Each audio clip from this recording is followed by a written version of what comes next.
미국 경제의 불확실성이 커졌습니다. 미 연준이 기준금리를 유지했지만 자세히 들여다보면 폭풍 전야에 일단 최대한 상황을 분석하고 정확한 타이밍에 움직이기 위한 말 그대로 셋업 모드라고 볼 수 있는데요. 트럼프발 관세 여파가 언제 어떻게 나타날지 불확실하고 중동 사태도 얼마나 커질지 알 수 없는데 자칫하다간 연준이 이러지도 저러지도 못하는 상황이 될 수 있다는 분석까지 나옵니다. 김성훈 기자와 함께 자세히 짚어보겠습니다. 연준이 일단은 더 지켜보기로 결정했어요. 네, 그렇습니다. 미 연준은 현지 시간 18일 이틀간의 FOMC 회의를 통해서 현재 4.25%에서 4.5%인 기준금리 수준을 유지하기로 했습니다. 트럼프 대통령 취임 이후 4차례 연속 금리 유지 결정입니다. 경제 데이터들이 양호하다는 진단 속에 좀 더 지켜보겠다고 판단한 건데요. 다만 성명문 문구는 일부 바뀌었습니다. 앞선 5월 회의에서는 경제 전망에 대한 불확실성이 추가로 증가했다고 진단했는데 이번 달에는 경제 전망에 대한 불확실성이 줄었지만 여전히 높은 수준이라고 수정한 점이 눈에 띄었습니다. 관세 유예 조치가 반영된 것으로 풀이됩니다.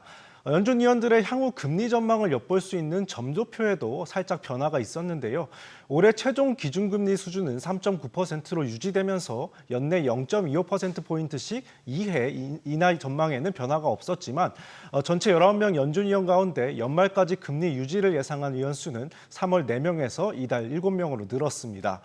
또 내년과 내후년 예상금리 수준은 3월 점도표보다 올라갔는데요. 그만큼 금리 인하 횟수가 각각 한 차례에 그칠 것임을 시사한 겁니다. 블룸버그는 연준의 통화 정책이 전체적으로 매파적인 방향으로 흐르고 있다고 평가하기도 했습니다. 네, 그래서 미국 경제가 앞으로 어떤 모습을 보이느냐가 관건인데 이번에도 스태그플레이션 우려가 어쩌면 더 강화된 모습으로 보여졌어요.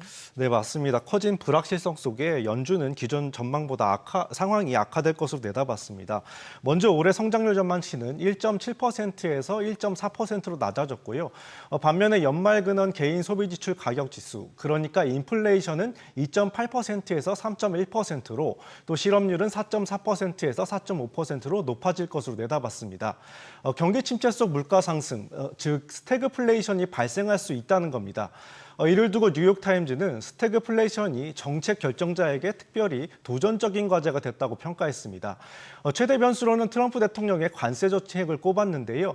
파월 연준 의장은 올여름 이후 관세 영향이 뚜렷해질 것으로 예상하기도 했습니다. 들어보시겠습니다. We're beginning to see some effects, and we do expect to see more of them over coming months.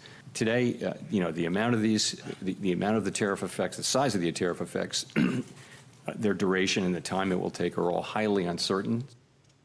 당장은 관세 충격이 경제 지표에 본격적으로 나타나진 않고 있는데요.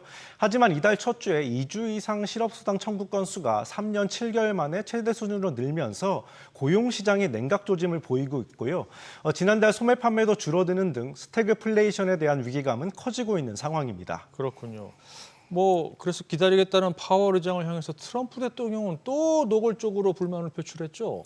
네, 그렇습니다. 트럼프 대통령은 파월 의장을 멍청이라고 부르면서 금리를 내려야 한다고 쏘아붙였는데요. 또 들어보시겠습니다. We have a stupid person, frankly, at the Fed. Europe had 10 cuts, and we had none. He's a political guy who's not a smart person.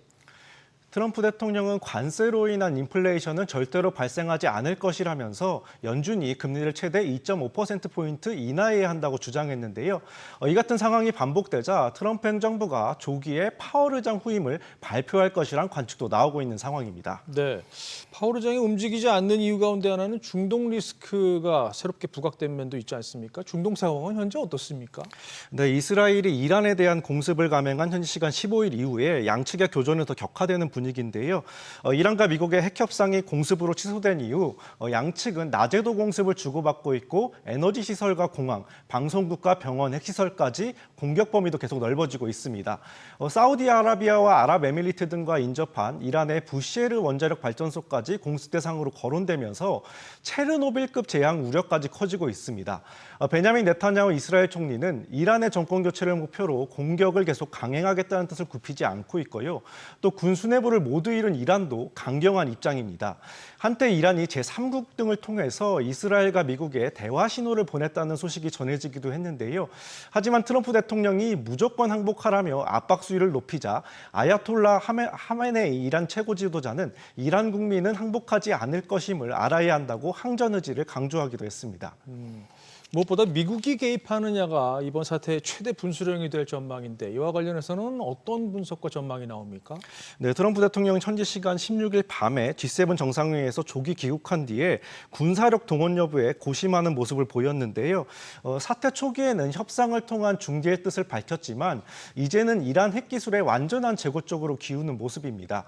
트럼프 대통령은 이스라엘과 이란 사이의 휴전보다는 이란 핵의 진짜 끝을 원한다고 말했습니다.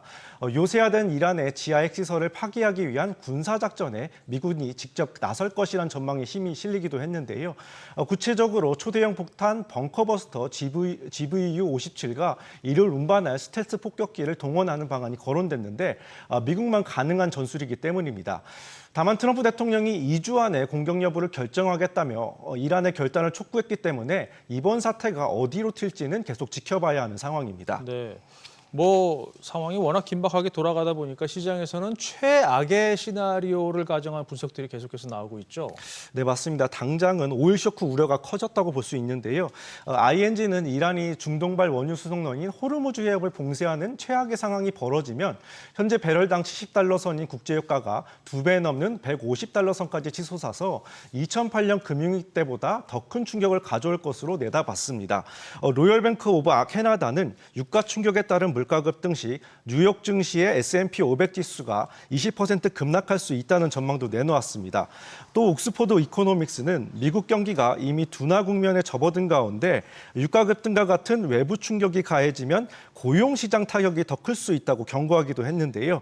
파월 의장은 중동 긴장 상황에 에너지 가격이 오를 수 있지만 1970년대와 달리 해외 석유에 덜 의존하는 구조라면서 영향이 제한적일 것으로 전망했습니다. 파월 의장이 신중론을 계속 고수한 가운데 중동 정세 역시 안개 속에 빠지면서 금리 향방에 대한 시장 전망도 엇갈리는 분위기인데요. 모건 스탠리는 연준이 기본적으로 말하고 있는 건 인플레이션 위험과 실업 위험이 상승 쪽으로 치우쳐 있다는 것이라면서 금리 인하 없는 환경으로 나아가고 있다고 분석했습니다. 반면에 골드만삭스는 연준은 다음 달 회의에서도 금리 유지 기조를 유지할 것으로 예상되지만 고용 시장이 약해질 경우에는 올해 말 금리 인하 사이클을 재개할 가능성이 있다고 내다봤습니다. 스태그플레이션에 대한 경고등이 켜진 가운데 시카고 상품거래소 패드워치 툴에 따르면 선물 시장에서 9월 0.25%포인트 금리 인하 확률이 57%까지 올라가기도 했습니다. 네, 지켜봐야 되겠군요. 김성훈 기자 잘 들었습니다.